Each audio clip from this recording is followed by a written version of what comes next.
Halo Sobat Biologi, kembali lagi bertemu dengan saya. Kali ini kita akan membahas mengenai respon pertahanan tubuh non-spesifik. Apa sih itu respon pertahanan tubuh non-spesifik dan bagaimana mekanismenya? Mari kita belajar bersama.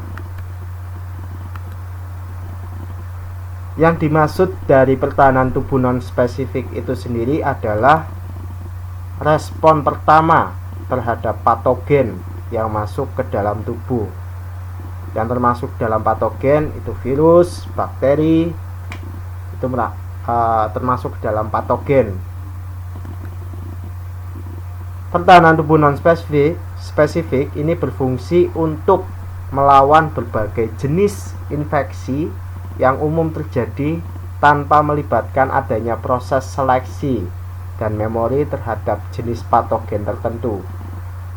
Jadi respon pertahanan tubuh non-spesifik ini akan melawan berbagai jenis infeksi yang umum terjadi. Kemudian meliputi apa saja? Respon pertahanan tubuh non-spesifik itu meliputi kulit, membran mukosa, sel darah putih fagositik, dan sel NK atau singkatan dari natural killer, protein antimikroba, dan terakhir adalah inflamasi atau peradangan. Sekarang kita lihat satu persatu dari respon pertahanan tubuh non-spesifik ini. Yang pertama, kulit. Ini tampilan anatomi dari kulit itu sendiri ya. Jadi kulit yang masih utuh itu merupakan rintangan yang secara normal tidak dapat ditembus oleh bakteri. Selain berfungsi untuk menahan secara fisik, kulit ini juga memiliki pertahanan secara kimiawi dengan mengeluarkan sekresinya, yaitu yang dikeluarkan oleh kelenjar keringat dan kelenjar minyak. Jadi sekresi dari kelenjar minyak dan kelenjar keringat ini akan memberikan pH kepada kulit pada kisaran pH 3-5 yang cukup asam untuk mencegah terjadinya kolonisasi oleh mikroba. Dengan kondisi pH 3-5 ini sudah mencegah terjadinya kolonisasi oleh mikroba.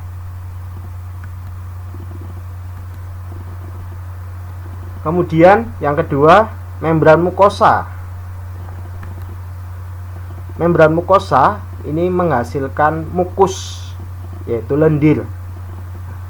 Mukus dihasilkan di bagian ini yang saya tandai ya. Jadi membran mukosa itu nanti akan menghasilkan mukus atau lendir yang fungsinya untuk menjebak atau menambatkan mikroba yang masuk.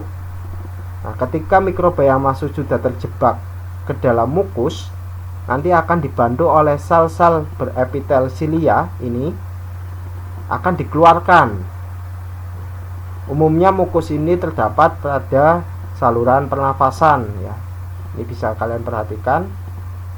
Jadi nanti mikroba yang tertambat atau terjebak di dalam mukus ini akan dikeluarkan oleh sel-sel epitel bersilia. Dikeluarkan.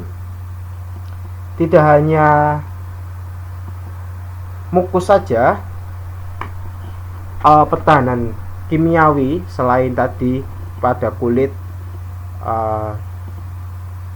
dibuat kondisi pH kulit menjadi 3-5, senyawa kimia yang lainnya yaitu lisosim. Lisosim itu merupakan protein antimikroba, itu juga dihasilkan di air liur ya, ludah kita, kemudian air mata yang nantinya akan membasahi permukaan epitelium ya. Permukaan epitelium yang terpapar itu akan dicerna oleh lisosim ya. Jadi kandungan air ludah kita dan air mata kita itu mengandung lisosim. Ya, lisosim itu nanti akan membantu mencerna jika ada bakteri atau mikroba yang menginfeksi pada permukaan epitelium. Jadi kulit dan membran mukosa beserta dengan sekresi yang dihasilkan itu masuk ke dalam garis atau lapisan pertahanan pertama tubuh kita. Ya, saya ulangi, kulit dan membran mukosa beserta sekresi yang dihasilkan itu masuk ke dalam lapisan pertahanan pertama tubuh kita. Sekarang kita akan melihat lapisan pertahanan kedua, yaitu sel fagositik dan sel natural killer. Nanti ada juga protein antimikroba dan terakhir adalah inflamasi. Yang termasuk sel fagositik pertama, ini ada neutrofil. Neutrofil ini merupakan sel darah putih terbanyak di dalam tubuh kita dan dia berumur pendek. Kenapa dia berumur pendek? Karena neutrofil ini cenderung ketika menyerang mikroba yang menginfeksi, dia juga akan menyerang dirinya sendiri, sehingga masa hidupnya rata-rata hanya beberapa hari saja. Ya. Kemudian sel fagositik lainnya ada makrofag. Makrofag ini berasal dari monosit. Ya, monosit salah satu jenis sel darah putih nanti akan berkembang menjadi makrofag. Makrofag ini merupakan sel fagosit terbesar. Nanti di dalam makrofag itu sendiri juga terdapat lisosim yang nantinya berfungsi untuk menghancurkan dinding sel bakteri. Kemudian ada eosinofil. Eosinofil ini berperan untuk melawan penyerang parasitik yang berukuran besar seperti cacing darah, yaitu Schistosoma mansoni. Dan terakhir ini adalah sel NK atau natural killer. Sel NK ini bersifat tidak fagositik, melainkan dia akan menyerang membran sel sehingga sel tersebut nanti akan mengalami lisis atau pecah. Fagositik itu sendiri adalah proses penelanan organisme yang menyerang tubuh oleh jenis sel darah putih tertentu. Jadi akan dimakan, akan dihancurkan, itu fagositik ya. Yang termasuk sel fagositik di sini ada neutrofil, makrofag, dan eosinofil.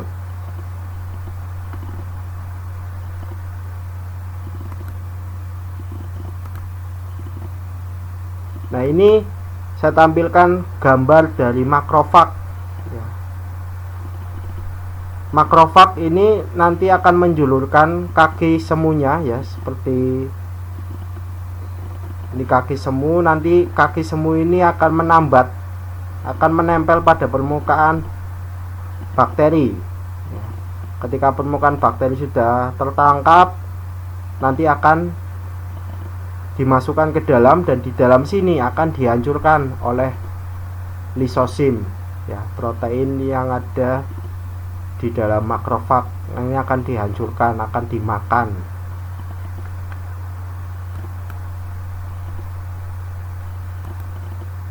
Nah, sekarang kita akan membahas mengenai protein antimikroba. Salah satunya yang tadi sudah dibahas di awal ada lisosim. Ini akan mencerna dinding sel bakteri. Kemudian protein antimikroba berikutnya ada protein komplement. Ini dibentuk di hati dan bersirkulasi mengikuti aliran darah dalam bentuk tidak aktif. Dan terakhir ada interferon. Interferon ini disekresikan oleh sel-sel yang terinfeksi oleh virus.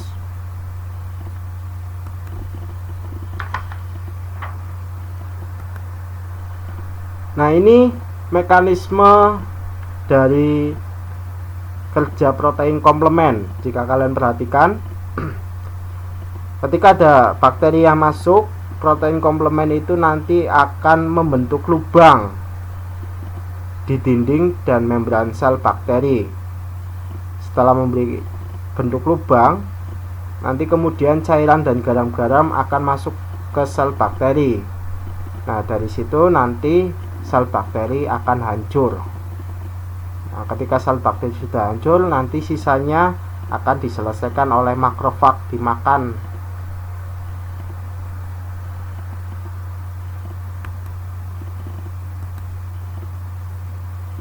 Nah, ini berikutnya mekanisme pertahanan dengan interferon ya.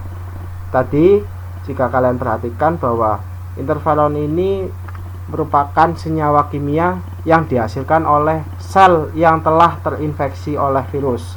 Jadi ketika virus itu menginfeksi suatu sel yang terinfeksi ini nanti akan memproduksi interferon ya. Jadi sel yang telah terinfeksi ini akan memproduksi interferon. Interferon ini akan keluar, kemudian akan menstimulasi atau merangsang ke sel sekitarnya. Secara sederhana akan merangsang sel sebelahnya yang belum terinfeksi. Nah, ketika sel yang sebelahnya yang belum terinfeksi telah dirangsang oleh interferon, sel tersebut ini nanti akan memiliki kekebalan sehingga ketika ada virus baru akan menyerang, ini bisa dihambat karena sel yang sebelahnya ini sudah memiliki senyawa kimia untuk melawan infeksi virus ya. Jadi saya ulangi lagi, interferon ini dihasilkan oleh sel yang telah terinfeksi virus. Jadi sel yang telah terinfeksi virus ini akan memproduksi protein antimikroba namanya interferon. Kemudian interferon ini akan keluar dan dia akan merangsang sel yang belum terinfeksi, sehingga nanti sel yang belum terinfeksi memiliki kekebalan untuk melawan virus. Itu mekanisme pertahanan dengan interferon.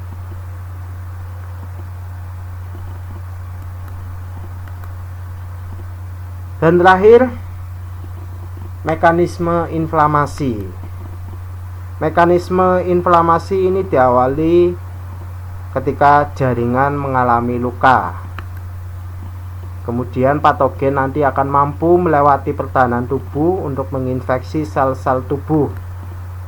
Setelah patogen mampu melewati pertahanan tubuh, daerah yang terinfeksi nanti akan menjadi berwarna kemerahan, panas, dan terasa nyeri. Kemudian akan mengalami peningkatan kecepatan aliran darah dan permeabilitas pembuluh darah. Ketika ada peningkatan kecepatan aliran darah dan permeabilitas pembuluh darah, perpindahan sel-sel fagosit, neutrofil, makrofag itu nanti akan menuju jaringan yang terinfeksi. Setelah itu sel-sel fagosit kemudian akan memakan patogen. Urutan mekanisme inflamasi adalah sebagai berikut ya. Sekarang kita akan melihat dari grafik atau gambarnya supaya lebih jelas mengenai bagaimana mekanisme inflamasi itu sendiri bekerja. Jadi ketika jaringan itu mengalami luka, ya patogen itu akan masuk. Nah, sel-sel yang terluka ini biasanya akan mengirimkan sebuah senyawa kimia. Ya, senyawa kimia nanti juga dibantu oleh sel darah putih yang disebut basofil. Ya, basofil itu akan mengeluarkan senyawa kimia namanya histamin. Nah, histamin ini membantu dalam meningkatkan aliran darah dan permeabilitas pembuluh darah. Jika kalian perhatikan ya, luas pembuluh darahnya menjadi lebih lebar sehingga memudahkan sel-sel fagosit untuk bergerak menuju jaringan yang terinfeksi, ya, dibantu oleh tadi senyawa kimia histamin. Nah, ketika pembuluh darah sudah melebar, sel-sel fagosit akan bergerak cepat menuju jaringan yang terinfeksi, kemudian akan masuk. Ketika sudah masuk ke jaringan yang terinfeksi, sel-sel fagosit ini nanti akan memakan bakteri yang masuk.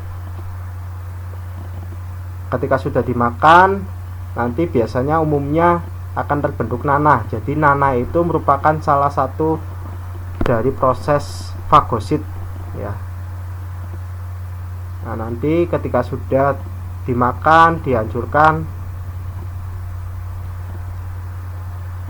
proses inflamasi sudah selesai.